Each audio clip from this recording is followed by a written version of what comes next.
المفروض إن المدرسة تعتبر مكان آمن للطلاب والطالبات، وهي كمان اللي بتخرج الأجيال وبتربيهم كمان أكتر من البيت أحياناً. فلما نشوف اللي حصل ده بيحصل في مدرسة ومن مديرها كمان اللي هو المفروض يبقى مؤتمن على الطالبات داخل المدرسة، فدي حاجة تستدعي توقيع أقصى عقوبة عليه. الواقعة دي حصلت في مدرسة خاصة بشبين القناطر بمحافظة القليوبية في تاني يوم دراسة في العام الجديد 2025.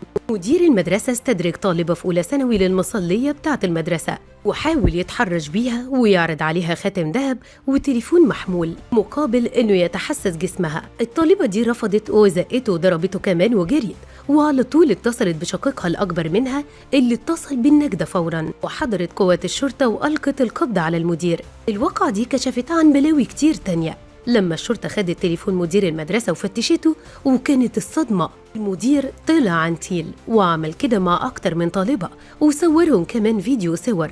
ولما الشرطة واجهته بالفضايح دي بعد ما كان بينكر اعترف باللي حصل.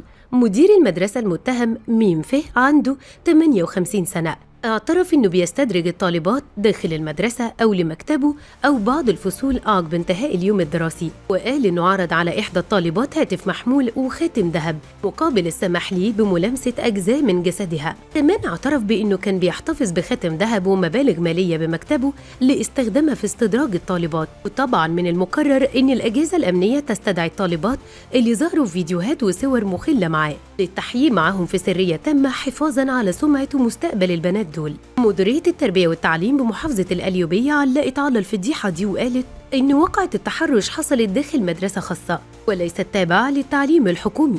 كمان قالت إن النيابة العامة بتتولى التحقيقات في الوقت الحالي، وسيتم اتخاذ القرارات القانونية والإدارية المناسبة عقب صدور قرار النيابة. وشدد على إن الوزارة بتتعامل بمنتهى الحزم مع أي واقعة بتمس الطلاب أو بتهدد سلامتهم، وإنها لن تتهاون في تطبيق القوانين واللوائح حفاظاً على القيم التربوية والبيئة التعليمية الآمنة.